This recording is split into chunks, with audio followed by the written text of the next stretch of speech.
En esta imagen hay un hombre muerto sobre el andén. Madre mía, cuídame mi muchacho, yo. Miedo tiene todo el mundo.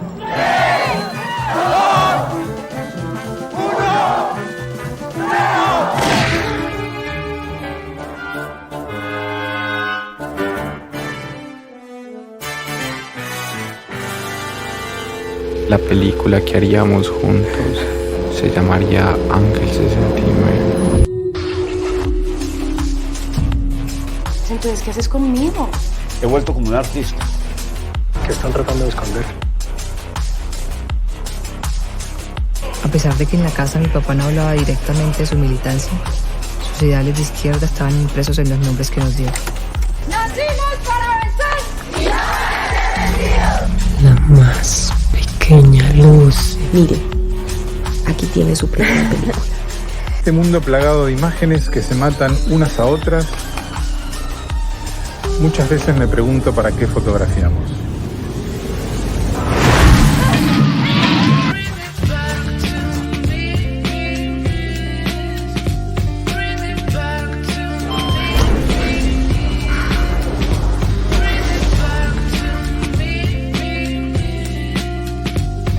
Mueve la cámara frente a Salomón.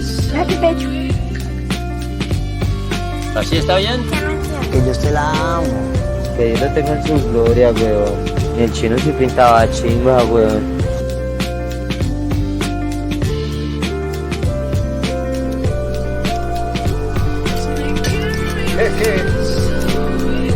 Madera de hombres sin tierra.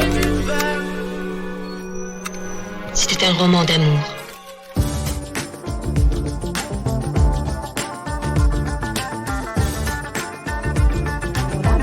Mais ou menos. Mas não é pra você contar nem pro papai nem pra mamãe.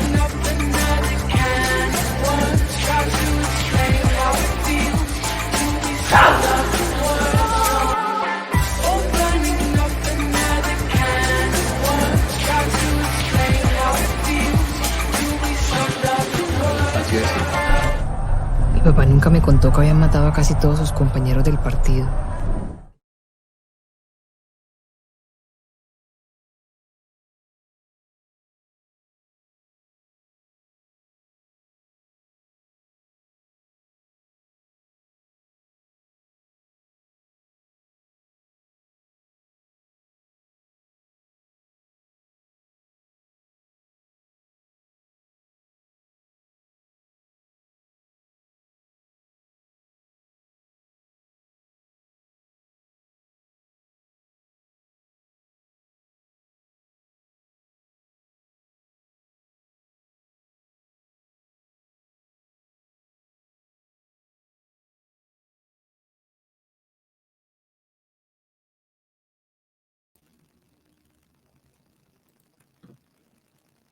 Bueno, buenas tardes, bienvenidas y bienvenidos a este conversatorio que hemos denominado La lucha y la pantalla, cineastas pioneras de América Latina.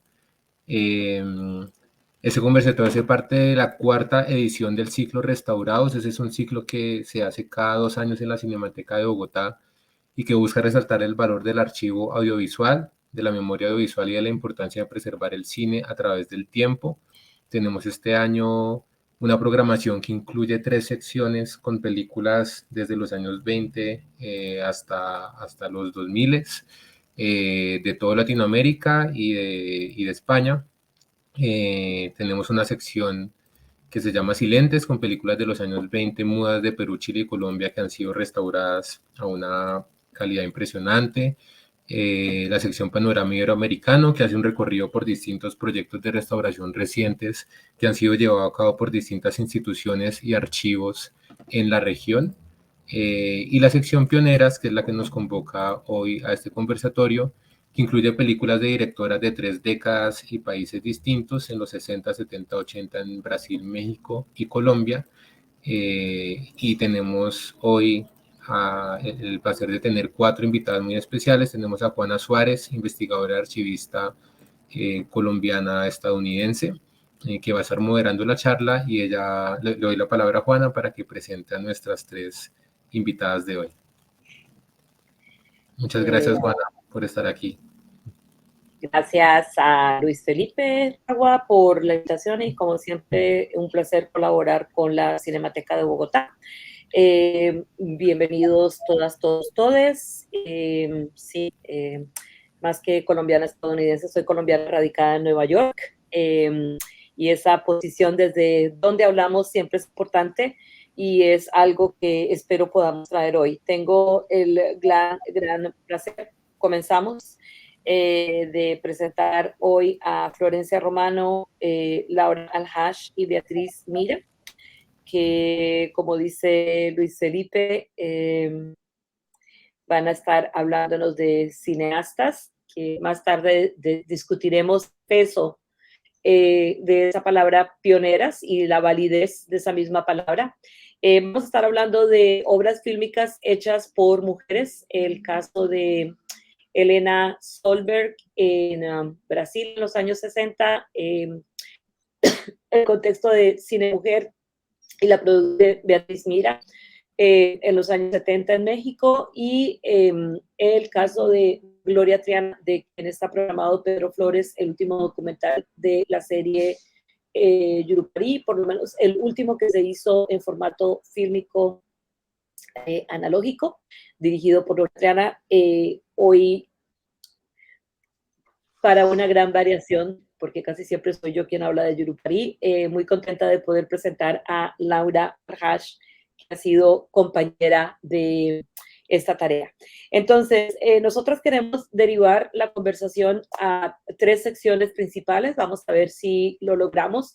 Vamos a empezar hablando un poco de el contexto de estas cineastas, una especie de presentación, autopresentación en el caso de Beatriz. Después hablaremos un poco de las preguntas que convocan el ciclo, tanto feminismo como públicos a los que van dirigidas estas películas, contenido de las películas, significado que tienen hoy día. Y como se trata de un ciclo de películas restauradas, intentaremos que la última parte derive hacia conversaciones de restauración, actualización de formatos y el papel que estas películas y que el gesto de rescatar estos legados ocupa cuando conversamos sobre archivos. Entonces, invito a nuestras participantes hoy en día a que, por favor, se autopresenten y nos hablen un poco de la directora y el contexto en el que se ubica el trabajo que vamos a presentar o que se ha presentado por Cinemateca. Florencia, ¿quieres empezar? Sí, claro. Bueno, yo soy docente en la Universidad del Cine de Buenos Aires y investigo sobre cine argentino y brasileño, específicamente contemporáneo, pero he hecho otros trabajos. Acá estoy medio representando el pensamiento sobre la obra de Helena Solberg, que es una cineasta brasilera que nace en San Pablo, pero se cría en Río de Janeiro, y ahí trabaja sus primeras películas, cuestiones de clase media alta, que es la clase a la que ella pertenece, pero en los 70 tiene que emigrar a Estados Unidos por la dictadura en Brasil, y ahí empieza a trabajar en la televisión, haciendo documentales sobre Latinoamérica, sobre diferentes países de Latinoamérica, con una especie de colectivo que forma con otras mujeres, de cine hecho por mujeres, con el que empieza a firmar esos documentales. Bueno, tiene también una relación con el cinema novo, pero ahí habría que pensar cuál es esa relación o cuál es el lugar que el cinema novo le daba a las cineastas mujeres. Y sobre todo tiene una forma que ella define como cine de guerrilla, de filmar sus primeras obras, que se caracteriza básicamente por hacer películas como se pueda, con los recursos que se puedan, que ella define como cine de guerrilla. Bueno, y las películas que se proyectaron en el ciclo, una es su primera película, que es La Entrevista, donde ella recopila una serie de testimonios de mujeres de su propia clase y los monta junto a una serie de escenas ficcionalizadas sobre la cotidianidad de una mujer. Después está Mediodía, que es una ficción bastante en relación con el cine del momento europeo, con la Nouvelle Vague. Hay una relación formal con ese cine en Mediodía. y From the Ashes, Nicaragua Today, que es una película posterior de la década del 80, que sí está ya financiada con productoras de la televisión sobre Nicaragua. Gracias, Florencia. Antes de pasar a Beatriz, creo que es muy sano advertir a quienes nos están viendo hoy día que sobre cada una de estas cineastas y sobre el colectivo Cine Mujer se podrían escribir enciclopedias, libros enteros. Entonces, estamos realmente asomándonos un poquito a la punta del iceberg y estamos siendo muy breves, pero también esperamos, obviamente, que esta conversación sirva como una excusa para indagar y socavar más información sobre ellas. Beatriz, cuéntanos un poco sobre ti y sobre tu participación en Cine Mujer y sobre ese momento fílmico. Muy bien, yo soy brasileña, yo salí de Brasil en 69, finales de 69, me fui a Europa, estuve en Inglaterra y ahí con un grupo de brasileños que estaban exiliados, participé junto con mi compañero en la producción de varias películas muy underground, muy independientes, y me vine a México, entré a la escuela de cine, y aquí vivo desde esa época, y en la escuela de cine nos juntamos 3 mujeres que entramos a segundo año porque ya teníamos un poco de experiencia, y decidimos hacer una película sobre el aborto, que después acabó siendo en realmente 3 películas diferentes. La mía no es sobre el aborto, sobre vicios en la cocina, es sobre la vida de una mujer muy tradicional, ocupada con su quehacer doméstico, su marido, y bastante encerrada en su vida y en su pensamiento muy tradicional, pero creo que la película la hago con mucho afecto hacia ella y su posición, que es la posición de muchas mujeres, no solo en aquel entonces, sino hasta ahora. Y el título sale de una poesía de Sylvia Plath, que en realidad se llama Lesbos, pero puse el título de una línea de la poesía sobre exactamente vicios en la cocina, las papas silban, que es algo bastante, un poco incoherente, ¿no? En ese sentido, pero que es parte de la poesía. Bueno, la otra cineasta, que es Rosa Marta Fernández, hizo una película sobre aborto, en la cual participamos, y la tercera persona hizo una película sobre las historietas para mujeres, ¿no? Así románticas para mujeres, que son un poco como las novelas de televisión. ¿Y cineasta, Beatriz? Se llama Odile Herrenschmidt. Okay. La película se llama Triste Alborada. A partir de ahí se amplió el grupo para hacer una película sobre violación, y entonces empieza realmente el colectivo Cine Mujer. La película la dirige Rosa Marta, y después el grupo siguió. Rosa Marta se fue a Nicaragua, hicimos una película llamada Es Primera Vez, que es totalmente colectiva, sobre un encuentro de mujeres campesinas, obreras, sindicalistas. Entonces, en ese momento el colectivo empieza a querer narrar un poco el papel como protagonistas en una lucha en las colonias populares, y hacemos Vida de Ángel. Es una película sobre 2 colonias populares donde las mujeres se organizan por los servicios, pero también otra en que impiden desalojos de los dueños de sus casas.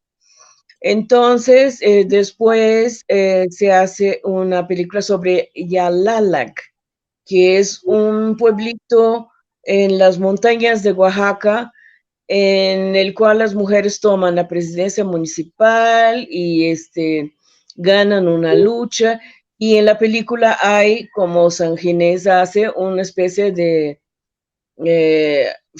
ficcionalización ficción con los mismos indígenas que participaron en ese acto de toma de policía municipal, con una visión de género sobre la situación de las mujeres.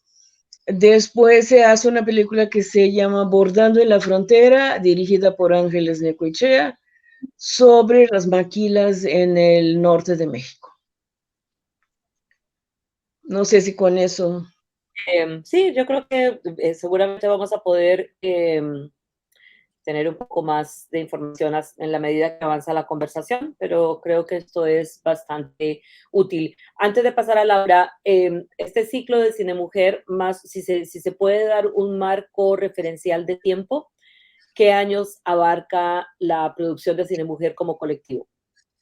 Mira, el Cine Mujer, sí, nosotros pensamos que inicia en 74 y dura 10 años, digamos, acaba en 84. En el 75 hubo aquí una reunión internacional de mujeres, fue el Año Internacional de las Mujeres, y al principio nos abocábamos a las principales demandas y denuncias del movimiento feminista, que eran trabajo doméstico y su invisibilidad, el aborto y la violación.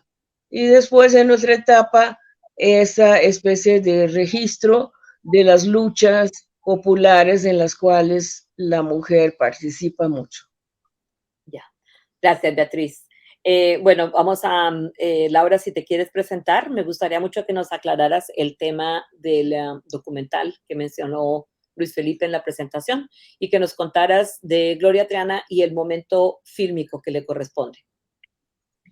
Perfecto, muchas gracias, Juana, por la presentación y bueno, y saludos a mis compañeras de la conversación y bueno, y también por esta invitación. Muchas gracias a la Cinemateca Luis Felipe. Yo actualmente estoy terminando una maestría en archivos fílmicos, en toda la cuestión de preservación técnica del cine audiovisual en el País Vasco, en San Sebastián. Soy colombiana, pero estoy viviendo aquí ahorita.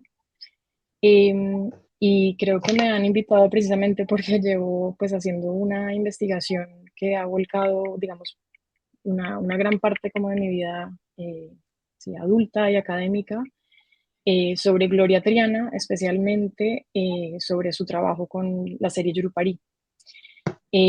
Esta serie comienza en el año 82, tuvo más o menos como un periodo de 3 o 4 años entre producción y emisión por Televisión Nacional. Y todo esto al final vuelve a Juana, pero voy a hacer un recuento pues breve sobre el contexto también político colombiano y sobre la figura de Gloria como antropóloga, primero socióloga y antropóloga, y luego cuál fue como su relación con los medios de comunicación y el cine. Ella primero tuvo como un acercamiento institucional como asesora de cultura, con Colcultura, que era la institución como enfocada en eso en Colombia en 1975 aproximadamente, y también, digamos, en compañía de su hermano, que es cineasta, que es Jorge Ali Triana, tuvo el primer acercamiento a una producción cinematográfica que se llamó Y todos los días así, y ahí empezó, digamos, como un acercamiento y una serie de preguntas sobre cuál era la relación entre los medios audiovisuales y los medios de comunicación y la representación social, especialmente de cultura de poblaciones rurales en Colombia. A partir de esto, también digamos que empieza a tener muchos viajes y haciendo como una aproximación muy etnográfica con diferentes culturas, especialmente en el norte colombiano, y desde ahí existe la propuesta de hacer un programa de televisión que se llama Noches de Colombia, que acompañó, digamos, una formación de estos músicos, pudiéndolos traer a la capital colombiana para presentarse en un teatro y luego ser emitidos por televisión. Eso en ese momento, digamos, fue algo que nunca se había hecho hasta el momento. Y a partir de esa propuesta es que la llaman desde la institucionalidad, desde el gobierno de Elisario Betancur, con la propuesta de dirigir un proyecto que se estaba, digamos, desarrollando también con la idea inicial de Anne-Marie Locke, que fue, digamos, la productora de audiovisuales en ese momento, de cómo se podía representar de una manera muy amplia y diversa las diferentes culturas tradicionales y populares en la Colombia, digamos, más rural. Y ahí empieza esta producción de Yurupari. Digamos, en términos técnicos, Gloria empezó dirigiendo, también a partir de toda la investigación que venía desarrollando precisamente por los viajes que tenía que tuvo, digamos, a través de sus intereses y sus proyectos con diferentes programas anteriores y consultorías anteriores. Y es interesante también notar cómo varias mujeres fueron partícipes técnicas digamos, del equipo, tanto en terreno como en todo el tema de postproducción, ya digamos de regreso en Bogotá. En este momento, digamos también como a nivel de contexto, pues en Colombia había un conflicto armado de gran envergadura. Las poblaciones que estaban siendo retratadas estaban, digamos, viviendo inmersas en esto. Y también al mismo tiempo se estaba haciendo una transformación tecnológica y estaba entrando, digamos, toda la parte magnética de video, que bueno, hablaremos ahorita más tarde. Pero Yurupari, también por una decisión autoral, se produjo en fílmico, y eso es importante luego para hablar de toda la parte de preservación que se ha logrado gracias a Juana Suárez, pues, de manera principal. Yo creo que eso por ahora, Juana, y luego no sé si tengas unas preguntas un poco más concretas. Perfecto, gracias. Sí, no... Creo que también es importante agregar a ese contexto político que que este momento de producción de Yurupari también precede la revisión de la Constitución en Colombia, ¿no? La constituyente que obliga un poco a repensar cuál es el papel de estas comunidades, y también mucho más adelante lo vamos a pensar un poco desde la antropología y otras ciencias como otros conocimientos, no como conocimientos menores, sino conocimientos ancestrales, que fueron muchas veces representados folclóricamente o de maneras centrados solamente en la celebración, ¿no? Entonces podemos mirar eso también. Vamos a pasar un poquito a la segunda parte. Le agradezco a todas la introducción que nos ha ofrecido. Sé que están curando mucho la biografía y el contexto de cada una, pero quisiera que habláramos un poco de lo que hemos visto en estas imágenes y de lo que dice del universo fílmico de cada una de estas directoras, ¿no? Las imágenes me parece muy importante, como tendría mucho interés en que Beatriz nos cuente sobre esto, porque creo que hay un elemento de clase que es muy importante, y es una mirada de clase media alta, que también está muy mediada por el acceso a la tecnología y que pone un poco en cuestión la idea del pionerismo, ¿no? Que conversábamos con Florencia fuera de cámara, lo he dicho muchas veces, perdón por ser densa y repetitiva con esto, a nadie se le ocurriría hacer un ciclo sobre hombres detrás de la cámara les pertenece. Y me parece muy importante algo que dice Laura también, que es la cantidad de mujeres que están tanto en los equipos de producción que están alrededor de estas películas, ¿no? Entonces, quisiera que hiciéramos algo centrífugo de hablar un poco de las imágenes que hemos visto, qué caracteriza estas películas, qué caracteriza fílmicamente, estéticamente, y cómo esto habla de una preocupación por algo que es un poco clichétudo y que lo traigo aquí más para ponerlo en ciernes que para afirmarlo, que es esta idea de la otra mirada que pueden ofrecer las mujeres al hacer cine. De pronto quisiera que empezáramos con Beatriz, desde su punto de vista como participante del colectivo y como directora. Muy bien. Las imágenes de vicios en la cocina son de una mujer de clase media baja, no alta, que ella misma hace todo el quehacer en su casa y que no trabaja. Y las otras películas depende, o sea, por ejemplo, la del aborto es la historia de un estudiante que hace un aborto y que tiene una infección, y a partir de ahí entra en el mundo de lo que es el horror del Hospital General, que es el hospital para las personas que no tienen seguro social por trabajar, sino que es como un seguro popular. Y entonces son tratadas de una manera muy, muy déspota. Les preguntan qué se hizo, si no, no le hacemos nada, no la cuidamos, no la curamos, si no nos dice qué se hizo, porque el aborto era ilegal. Y las mujeres todas, aunque se mueran, decían que no habían hecho nada. Nos tocó filmar una mujer que estaba de término, y ellos le decían, no puje, señora, no puje, y el camarógrafo apenas logró filmar el bebé naciendo, que por poco se cae en el piso. Entonces son condiciones bastante terribles para las mujeres carentes de recursos. La película de violación también cuenta la historia de una mujer en Seúl, que es la ciudad universitaria, que es violada, y la posición de la iglesia, de los servicios de justicia, ministerios públicos y todo eso, con la clásica actitud de culpabilizar a la víctima.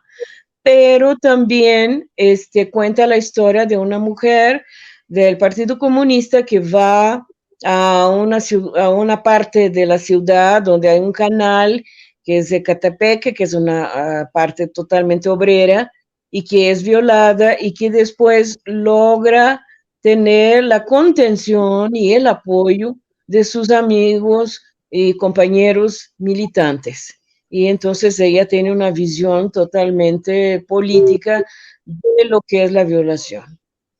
Es primera vez, pues ya es una situación totalmente con mujeres de escasos recursos, y inclusive fuimos a visitar una mujer casi en Tabasco, que era una situación totalmente de mujeres, una población mestiza indígena. Las imágenes de Yalala, que evidentemente son de un pueblo indígena, en la sierra de Oaxaca, muy alto y muy lejos. La situación, digamos, de bordando en la frontera es la situación de las mujeres que trabajan como obreras en la industria maquiladora en la frontera. Nosotras al principio, evidentemente, éramos apoyadas por muchos técnicos, y camarógrafos, sonidistas, editores, hombres. Pero ya en la tercera película, que es primera vez, lo hicimos totalmente con un equipo de mujeres. O sea, yo hice cámara, otra compañera hizo la edición, otra hizo el sonido. O sea, logramos hacer también en Vida de Ángela, así fue. Y eso creo que permitía un acercamiento mucho mayor y más íntimo y con más confianza con las personas con las que trabajamos, que fueron entrevistadas en toda esa parte documental. La situación de la maquila no se puede hacer así porque no puedes entrar a una industria maquiladora, es como si fuera otro país. Entonces es una película realmente con actores. Inclusive las entrevistas a obreras son entrevistas que son reproducidas con a las actrices dicen el texto de las entrevistas que teníamos con obreras. Y no sé si eso te conteste, sí, o si me estoy... Sí, estas películas fueron hechas en 16 milímetros. Esas películas fueron hechas en 16 milímetros y casi todas tienen muchísima animación, porque éramos 3 compañeras que hacíamos animación, y entre ellas Guadalupe Sánchez, que es la pionera de la animación en México, porque su película es antes de todas. O sea, hizo una película que se llama Y si eres mujer, que es una película de animación pionerísima. Y evidentemente, y ahora, por el encuentro de Valdivia en Chile, Raúl Camargo logró la digitalización de las películas, que estaban perdidas algunas, en pésimas condiciones, otras, y inclusive después aquí en México hubo un homenaje en el Festival de Cine de la UNAM, un homenaje al colectivo, que para ese homenaje se logró encontrar Vida de Ángel, que estaba perdidísima, no se encontraba, y es primera vez. Ok. Gracias, Beatriz. Florencia, el universo de Solberg es muchísimo más complejo y tenemos 3 películas muy diferentes. Cuéntanos, empecemos por el formato y cuéntanos un poco sobre ese universo de imágenes y esa vivencia fílmica. Bueno, en realidad, o sea, Solberg va pasando no por diferentes etapas, pero sí diferentes formas de producción, y eso cambia radicalmente lo que pasa en sus películas, ¿no? La primera película, que es La entrevista, es una película hecha de manera muy, muy casera, en un sentido casi literal, ¿no? La hace con su familia, con sus amigas, ¿no? A quienes le pregunta. Y toca temáticas de clase media alta que es como una especie de novedad, ¿no? Como el registro de ese testimonio de qué le pasa a esas mujeres, cuáles son los mandatos que tienen esas mujeres, qué pasa con la religión dentro de la construcción de las dinámicas.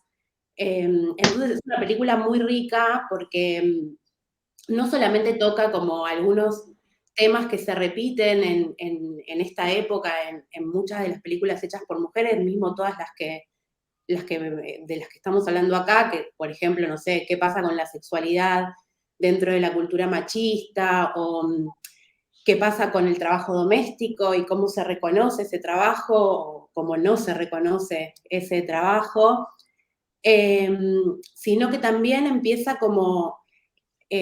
a aparecer temáticas que son propias de las clases altas, que en general no están retratadas de esta manera, que es básicamente desde el interior, ¿no? Porque ella pertenece a esa clase. Y entonces es una película, el cine de Solberg siempre en general aparece preguntándose cosas, ¿no? En esta película, en su primera película, ella se pregunta sobre su propia pertenencia a una clase y a su condición de mujer. Y después Mediodía también, ¿no? Es una película que construye ella en el 70 como protesta ante la prohibición de las protestas contra el golpe de Estado en Brasil, ¿no? Entonces es una película que también nace como forma de respuesta a algo propio del contexto sociocultural de su contemporaneidad.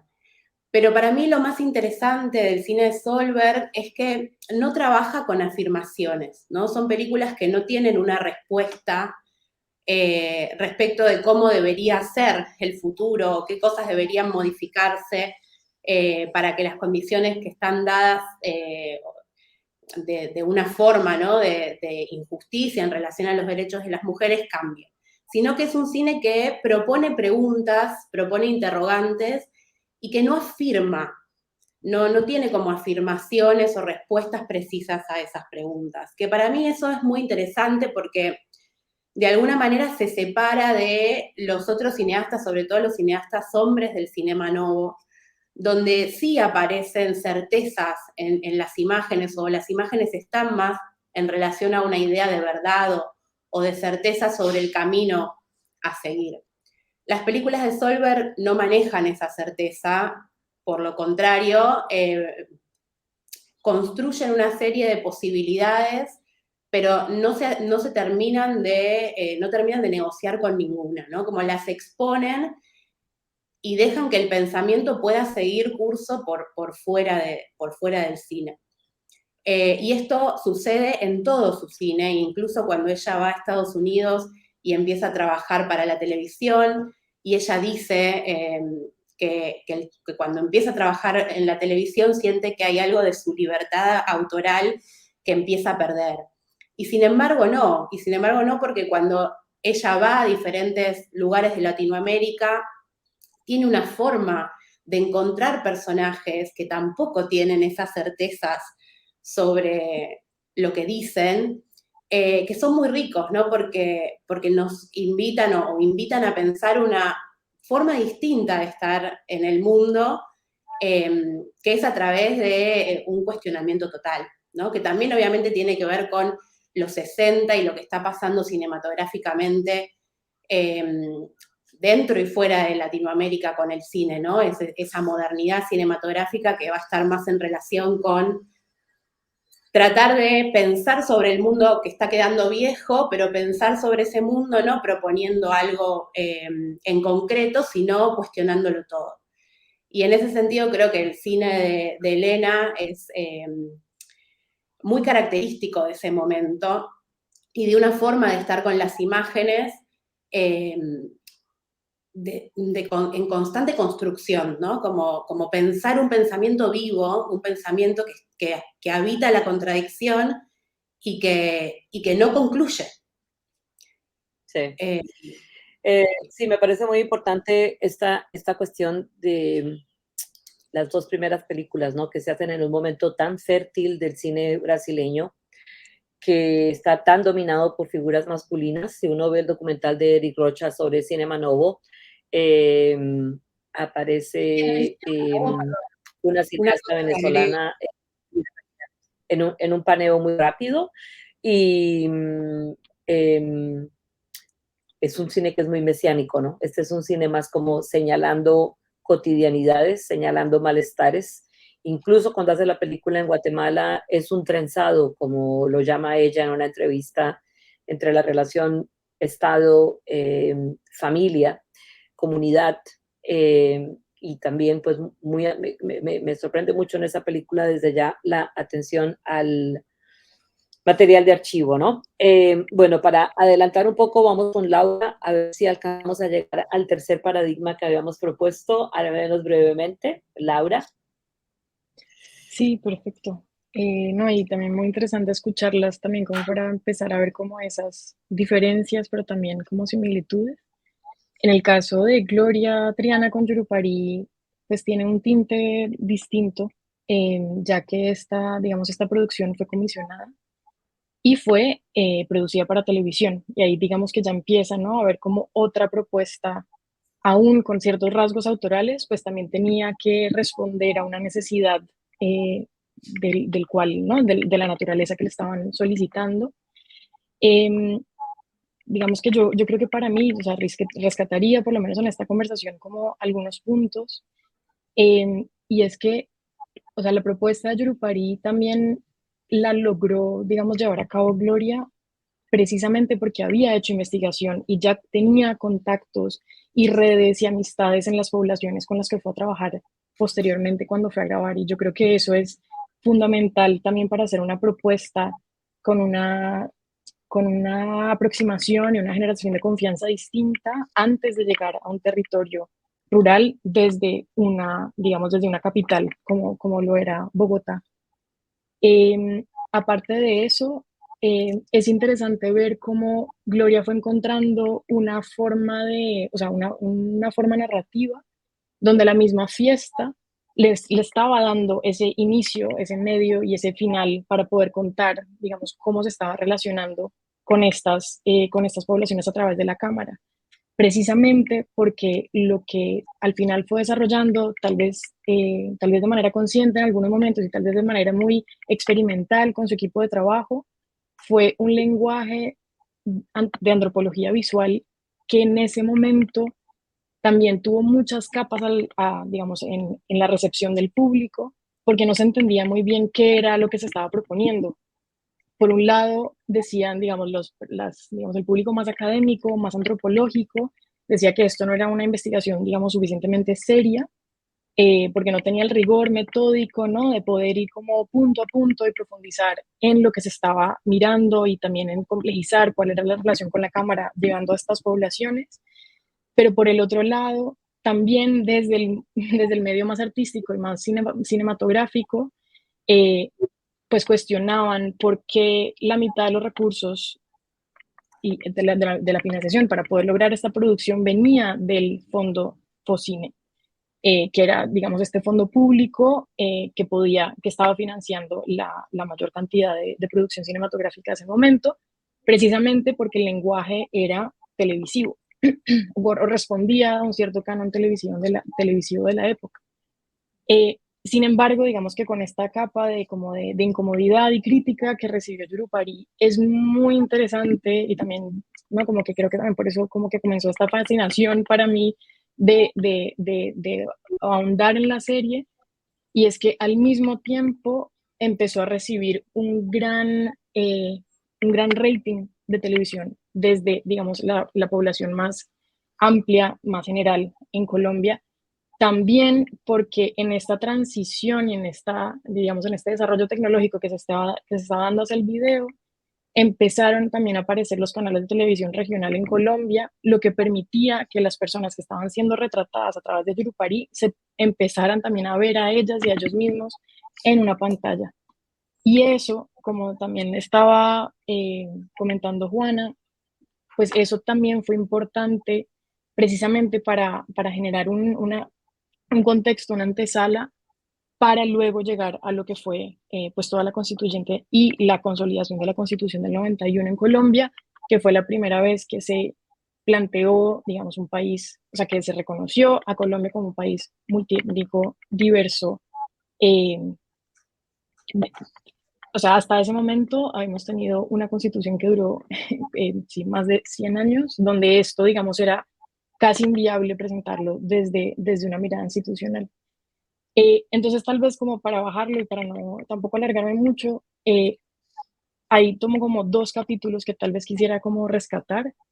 Uno de ellos es Angélica la Palenquera, que fue uno de los capítulos que, digamos, que más se ha conversado, tal vez uno de los que más se ha escrito, uno de los que también ya, digamos, ha sido restaurado por todos los esfuerzos pues, que ha hecho Juana con un equipo maravilloso. Y en Angélica la Palenquera fue el primer capítulo donde también se propuso hablar en primera persona y hacer la narración desde un personaje principal, o sea, que era Angélica, una mujer palenquera, ¿no? Como una mujer que estaba visitando a esta población, porque vivía, digamos, en Barranquilla, que es otra población en Colombia. Y ahí empieza a haber como una mirada que también es interesante sobre una dinámica de un retrato muy cotidiano de cómo se relaciona esta persona para poder lograr convocar a un lumbalú, que también es, digamos, es una tradición, es una tradición palenquera, una ceremonia, digamos, de muerte que se hace cuando las personas fallecen, y cómo se pudo generar toda esta confianza para poderlo retratar con una cámara. Y por el otro lado, para ya ir cerrando, en Pedro Flores, músico llanero y exguerrillero, que es pues es el episodio que se pudo restaurar, digamos, el más reciente y que se va a mostrar el domingo, si me recuerdo bien la programación.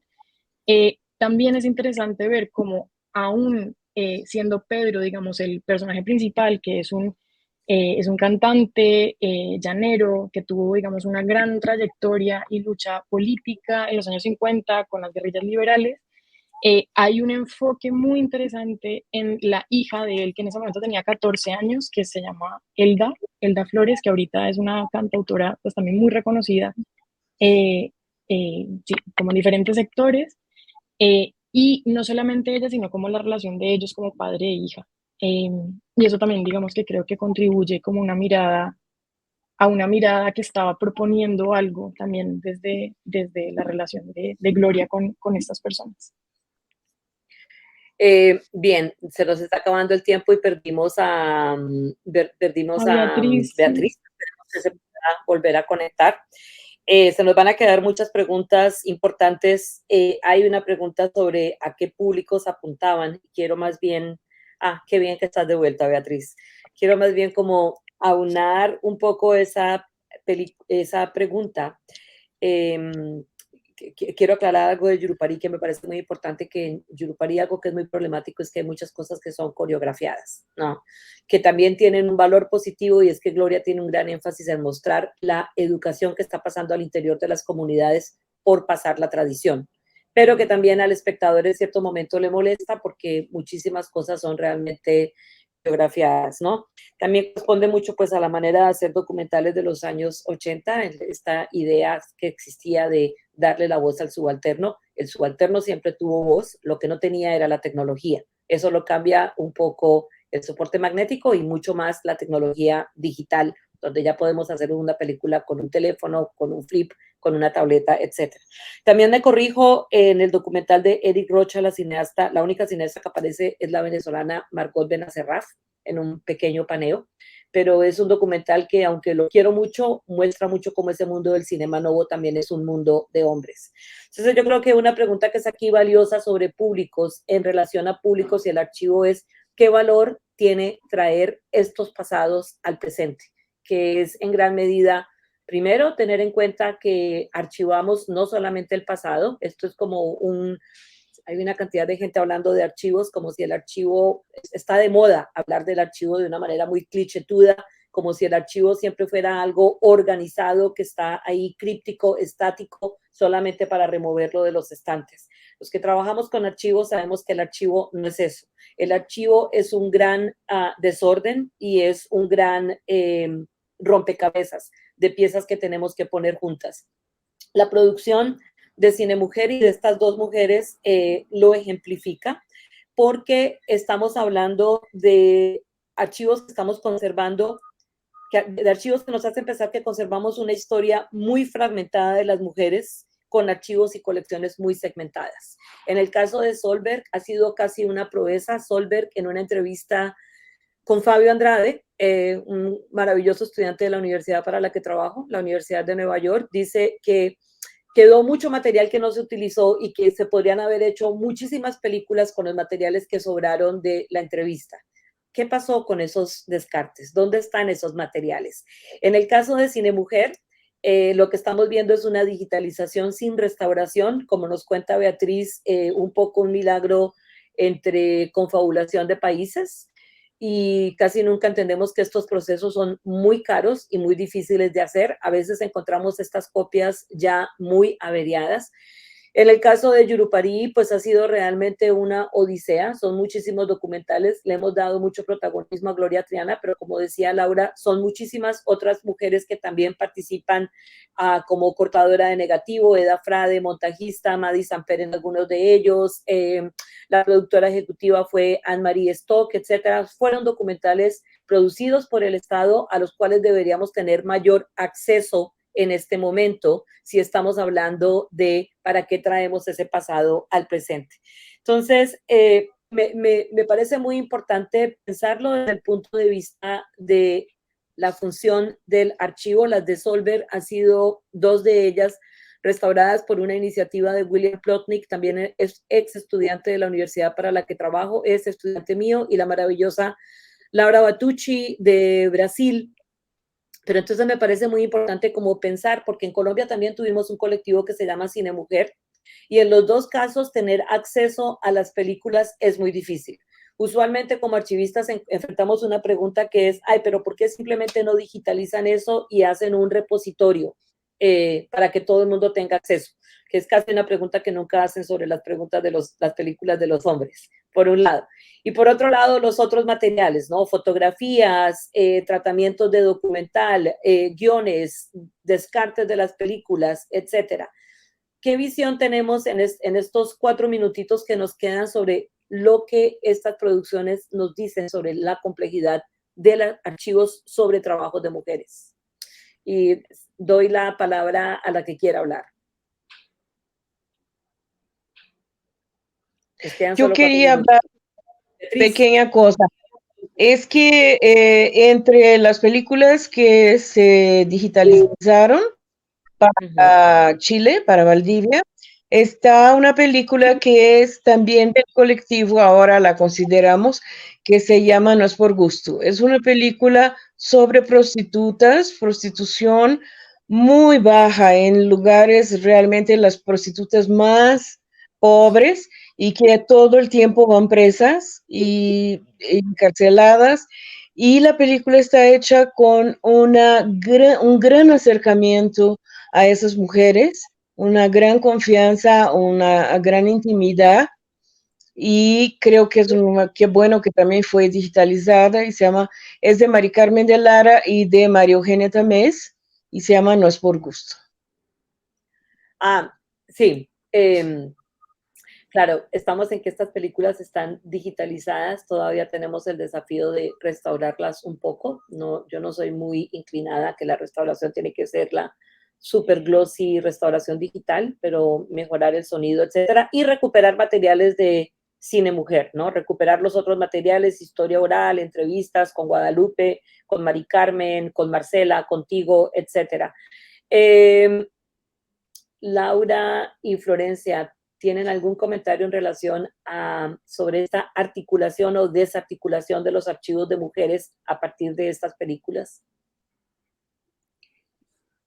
Laura, tú que estás en maestría de archivos. Vale, sí, ya, digamos, voy a decir algo corto y te doy el espacio también, Florencia. No, pues o sea, yo creo que hay mucho de qué hablar y eso ha podido ser, ¿no? Toda la conversación. Pero principalmente, digamos, ahora, digamos, estudiando toda la parte técnica, que ha sido absolutamente fascinante, pues acá en la Escuela de Cine Elías Querejeta, digamos, hay una conversación que me inquieta y sé que, digamos, en otros espacios tal vez se ha hablado desde otro lugar, de otras formas, y es, ¿qué hacemos después de esos procesos de restauración? Procesos de digitalización, procesos de restauración, digamos, todas las estrategias de conservación y preservación. Si no hay una propuesta, digamos, desde mi mirada, para generar un acceso y una distribución y una estrategia que realmente permita a las personas, no solamente que han sido retratadas o a los, digamos, herederos y herederas de esas personas que han sido retratadas, sino a las mismos investigadores, investigadoras que lo estamos trabajando, o a las mismas poblaciones que pueden tener ahora acceso. Y también, como decía Juana, ahora el problema técnico es otro.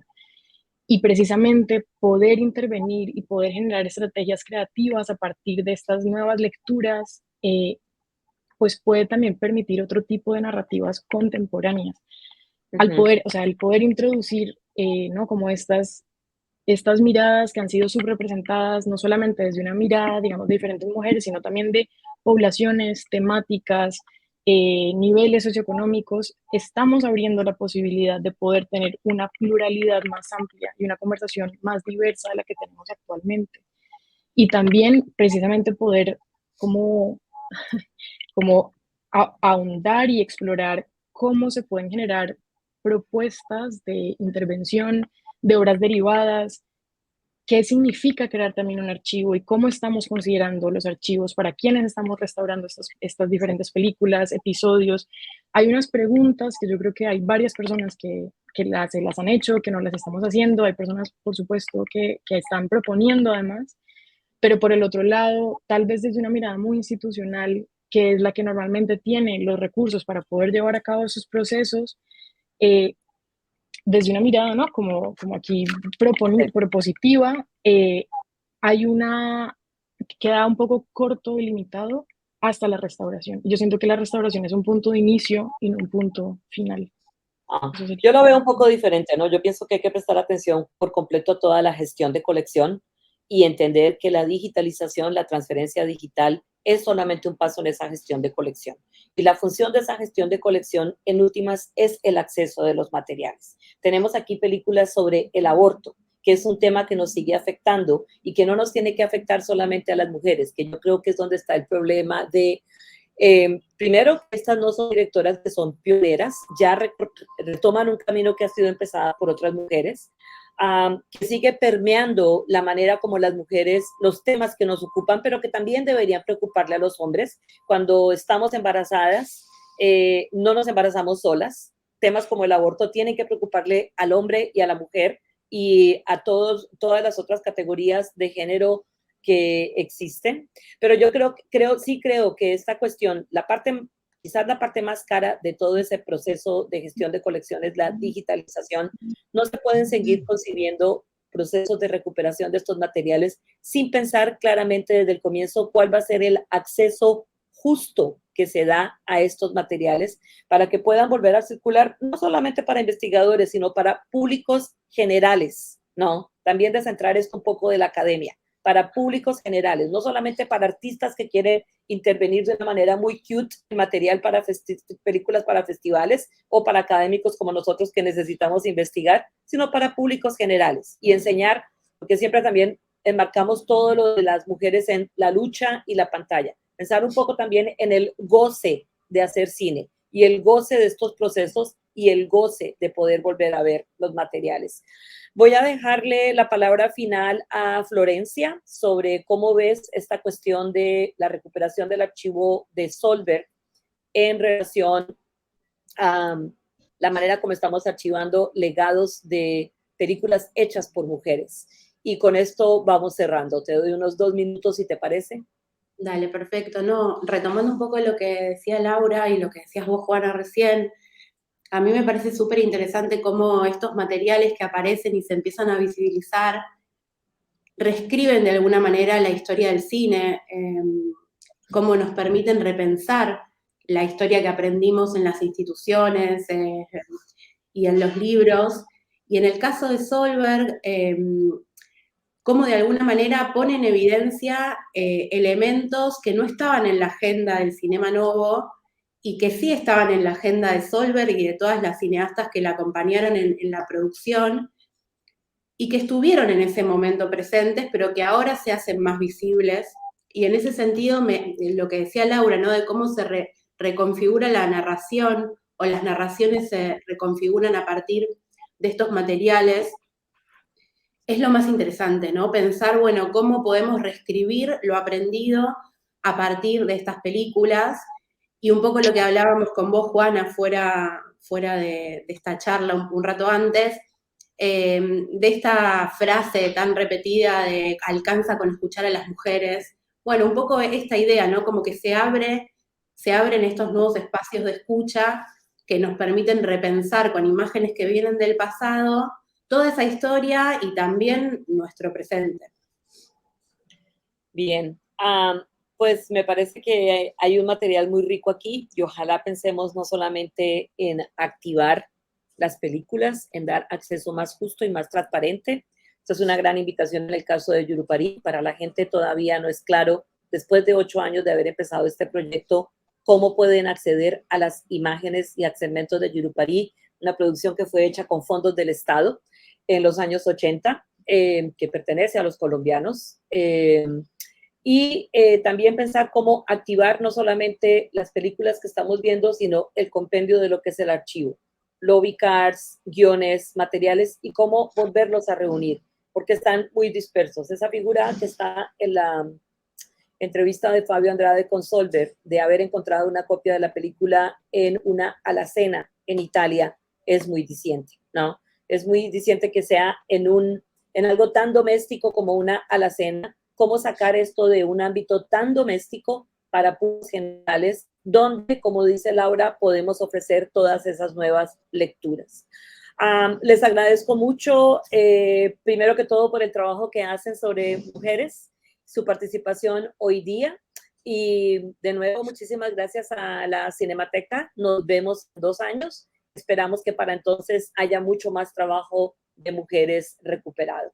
Gracias, Beatriz. Gracias, Laura. Gracias a Florencia. Hasta luego. Gracias. Muchas gracias.